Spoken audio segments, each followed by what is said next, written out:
Brayden Bahme. School is supposed to be a safe place, a place where kids learn, play, and grow.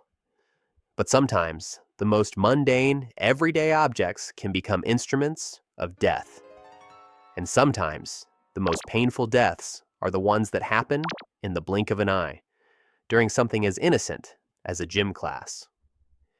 In April 2023, Brayden Bahme, a 16-year-old sophomore at Cheney High School in Washington, was in his fourth period PE class. He was a popular, athletic kid, the kind of teenager who was always full of life. On this particular Thursday afternoon, he was running, just like any other day. And then he tripped. He fell forward and his face collided with a metal goalpost. But it wasn't a simple bump on the head. The first responders who arrived at the scene were met with a horrific sight. Brayden had been impaled through the eye. The force of the fall had driven a part of the goalpost into his eye socket, causing a catastrophic injury that the fire chief later described as not sustainable with life. His classmates watched in horror as school staff and paramedics rushed to his side, desperately trying to stabilize him. He was unconscious, his life hanging by a thread. He was rushed to Providence Sacred Heart Medical Center, but there was nothing they could do. Brayden Bahme died from his injuries. The school and the community were plunged into mourning. A GoFundMe was set up to help his family with funeral costs.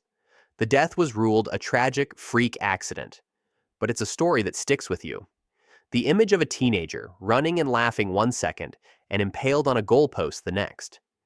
It's a brutal reminder that even in the safest of places, death can be waiting in the most unexpected and painful of ways. Muhammad Hambali Sumathi. Kids will be kids. They'll run, they'll jump, they'll climb on things they're not supposed to. It's part of growing up. But what happens when a moment of playful rebellion turns deadly? When a simple act of fun ends in a crushed skull? On the morning of April 24th, 2017, Muhammad Hambali Sumathi, a 13-year-old student at Geylang Methodist Secondary School in Singapore, was in his gym class. He was a friendly, active kid who loved to play football, and on this day, during a break in the game, he did something that thousands of kids do every day, all over the world. He jumped up and grabbed the crossbar of the metal soccer goal, hanging from it with a grin on his face. But this wasn't a permanent, anchored goal. It was a movable one. And as Hambali hung from the crossbar, his weight caused the entire structure to tilt forward. His classmates watched, probably laughing, not realizing the danger. And then the goal tipped over. The heavy metal frame came crashing down, right on top of Hambali's head. He was knocked unconscious instantly. Paramedics arrived and tried to resuscitate him, but his head injuries were too severe. He was rushed to the hospital, but he was pronounced dead shortly after arrival. A moment of innocent fun had turned into a fatal accident. The police classified his death as unnatural and launched an investigation. The school field was closed. The school's principal called it a tragedy. And it was. But it was also a preventable one. The incident sparked a nationwide debate in Singapore about the safety of movable goalposts and the need for proper anchoring. It's a story that's both heartbreaking and infuriating. A child died because of a piece of equipment that wasn't properly secured. He died because he was being a kid. And that's a tragedy that should never happen. Kendrick Johnson. This next case is one of the most bizarre, controversial, and deeply disturbing school deaths you will ever hear about. It's a story that involves a rolled-up gym mat, a missing shoe, and a family that refuses to believe the official story.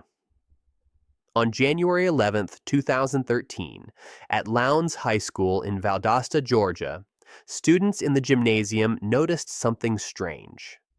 A pair of socks sticking out of the top of a large, rolled-up wrestling mat that was standing upright in a corner. When they looked closer, they made a horrifying discovery. Inside the mat, wedged upside down, was the body of 17-year-old Kendrick Johnson. The official investigation concluded that Kendrick's death was a freak accident. The theory was that he had thrown his shoes into the center of the mat, and then, while trying to retrieve them, he fell in head first and got stuck. Unable to breathe due to positional asphyxia, he suffocated. It's a plausible, if bizarre, explanation, but Kendrick's family never bought it. They believed he was murdered. They pointed to inconsistencies in the investigation, to missing surveillance footage, to the fact that Kendrick's body showed signs of a struggle. They hired their own private pathologist, who concluded that Kendrick had died from blunt force trauma. The family filed a series of lawsuits against the school and local law enforcement, alleging a massive cover-up. They even accused two brothers, the sons of a local FBI agent, of killing Kendrick. The case became a national media sensation, a flashpoint for racial tensions in the small Georgia town.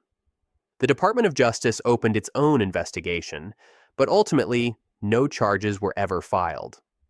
The official cause of death remains accidental asphyxiation, but the questions linger. How does a 17-year-old athlete get stuck in a gym mat and die?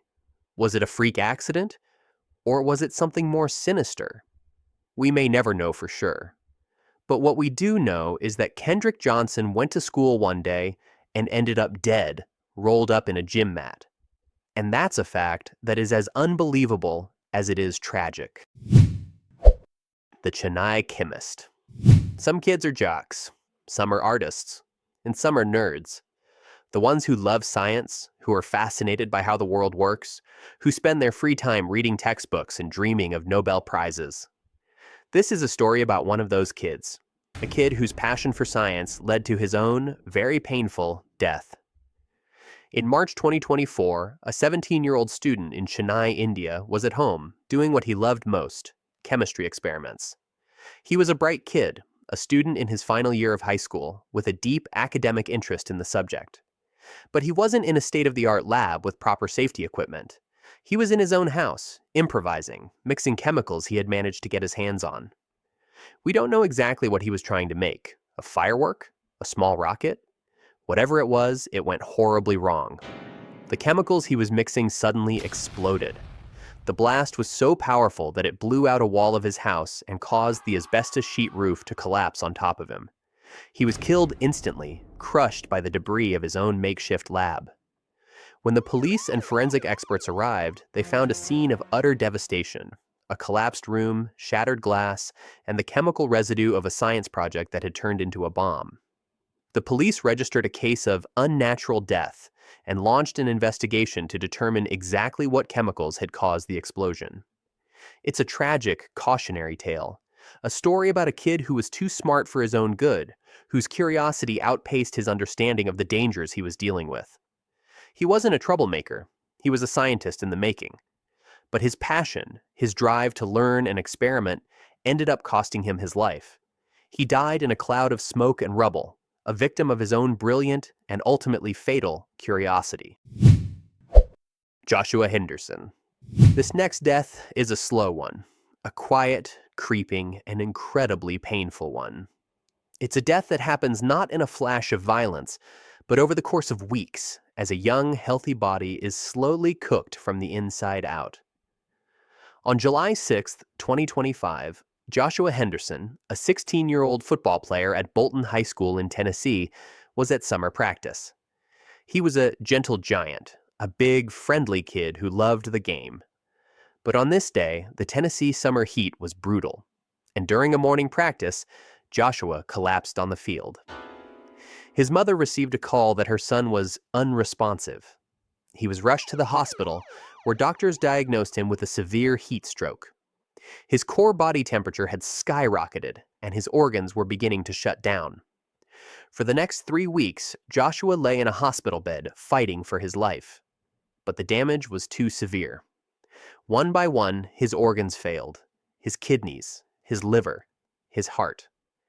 On July 27th, after 3 weeks of agony, Joshua Henderson died. His death was a stark reminder of the dangers of heat stroke, especially for young athletes. It sparked a wave of concern and debate about safety protocols for summer sports practices. Were the coaches providing enough water breaks? Were they monitoring the players closely enough? Were they pushing these kids too hard in the dangerous summer heat? Joshua's family was left with a gaping hole in their lives and a lot of questions. Their son, a strong, healthy athlete, had gone to football practice and never come home. He hadn't been in a car crash. He hadn't been in a fight. He had been killed by the sun. By a sport that was supposed to be building his character, his strength, his future. Instead, it slowly, painfully took everything away. The Girl in the Gate. This last story is about a death that is so bizarre, so uniquely Japanese, that it's almost hard to believe it's real. It's a story about a schoolgirl, a bicycle, and a heavy, automated gate that became a medieval torture device. In the mid-2010s, at a high school in the Hyogo Prefecture of Japan, there was a very strict rule. You had to be on time. If you were late, you were punished. And to enforce this rule, the school had a massive, heavy, metal sliding gate that closed automatically at a precise time every morning. One morning, a young schoolgirl, often referred to in online deep dives as Dyoko, was running late. She was riding her bicycle, wearing her helmet, pedaling as fast as she could to beat the gate. She was just seconds away. She could see the gate starting to close. And she made a fatal decision.